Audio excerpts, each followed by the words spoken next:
Hey guys, okay, I can't actually believe I actually have to make a video explaining to another African American male or female, I'm not sure if it's a girl or female, another African American individual, why calling another African American Uncle Tom is a racial insult.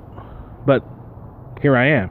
If you saw in the chat, I don't know, maybe you didn't see it, but if you replay the live chat, you will see Lord Insidious, a new mod just appointed by Josh, call me Uncle Tom. And then when I called him racist, he decided to, well, I'm sure it was him, I can't be for certain, but I'm pretty sure it was him who silenced me. I was silenced twice in that chat. Of course, I was brought back both times, which is something. I mean, I guess that's not for nothing. And also, we also should count that Josh did finally admit, at least sort of, that the flag code was unenforceable. He's still probably going to say it. So this isn't a complete win, but it is progress. It's progress, what's going on. Of course, he obviously wasn't talking about anything else I, said he did or said. But hey, we're getting somewhere. So I think that's a plus for all of us. So yay us. Yay us. Anyway, let's go to Uncle Tom. This is for you, Lawrence Sadis, and any other one of his moderators. I think I heard Jaybird not understand that it was an insult, which is, hey, that's fine. But as a African American male, I don't see how another African American cannot know this. But here we go. Here we are. Okay.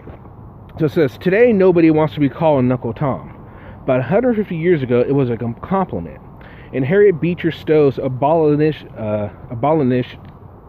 1852 novel, Uncle Tom's Cabin, Uncle Tom is a martyr, not a sellout.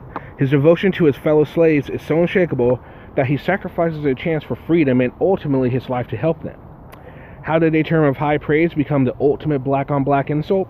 Until recently, scholars believe that Uncle Tom was first used as an epithet in 1919 by Reverend George Alexander McGuire, a supporter of the radical black nationalist Marcus Garvey. Addressing the first convention of the Universal Negro Improvement Association, McGuire declared the Uncle Tom, I don't even like to say that word, so I'm not going to, but there it is, has got to go, and his place must be taken by a new leader of the Negro race. Not a black man with a white heart, but a black man with a black heart. In the event's opening parade, marchers held protest signs that hopefully proclaimed Uncle Tom's dead and buried. The irony of Uncle Tom's change in meaning was how far whites lagged behind at the same time that Uncle Tom was becoming an undesirable model for many in the black community. The Daughters of the Confederacy lobbied Southern legislators to outlaw performances of Uncle Tom's Cabin because, they insisted, the play slandered the South in its harsh depiction of slavery.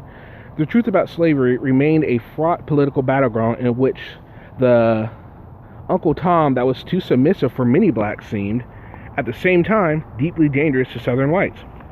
Southern whites didn't want Uncle Tom in their towns, but neither, as it turned out, did Northern blacks.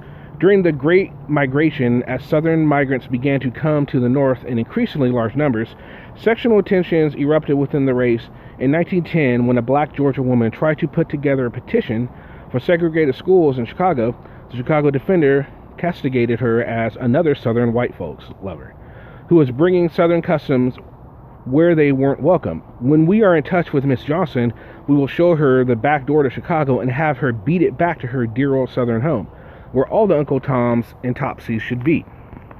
The problem with Uncle Tom was not that he existed, but that he was coming north and taking some of the best jobs away from more progressive men. Railroad porter positions, in particular, seemed to be increasingly filled by Uncle Tom types who brought a submissive Southern sensibility with them.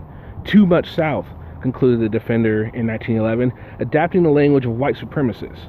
Brand them and send them back to the uncut timber and sagebrushes and let them jiggle coconuts with their brothers. In this battle between the Old South and the New North, the modern black man was the new Negro, and not of the Uncle Tom class, the passing of whom so many white citizens regret.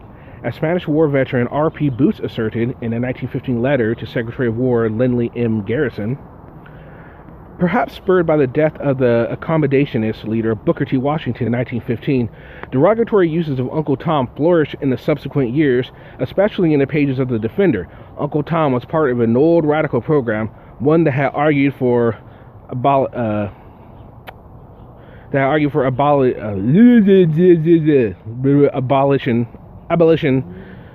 but had not pushed on to demand equal treatment under the law.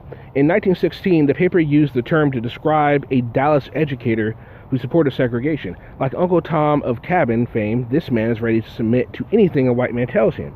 Men of this stripe not even fitted to train skunks, much less children.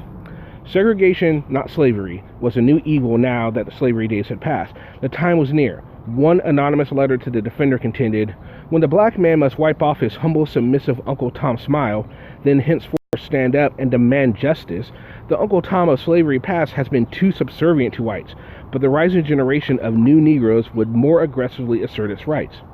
When Garvey's black nationalists announced Uncle Tom's death in their parade posters, they certainly spoke too soon. More than 150 years after his birth in Stowe's novel, Uncle Tom is still alive and well in America, popping up everywhere, from politics to sports to rap music. President Obama and RNC Chairman Michael Steele have been both called Uncle Toms, so have Tiger Woods, T-Pain, and Colin Powell, not to mention the usual suspects like Clarence Thomas and Condoleezza Rice.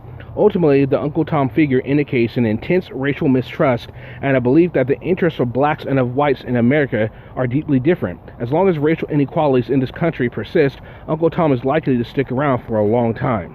Yet. Okay, now that I read that, and as I'm reading this, it comes to my mind, the fact that he would call me and Uncle Tom, even use that term, and then try and defend it with, I'm black, so how can I be racist, is ludicrous. You obviously know it's an insult by calling it to me. You can't just say, oh, you're stupid, or you had to throw in Uncle Tom. You knew exactly what it meant. You're lying. That's what that is.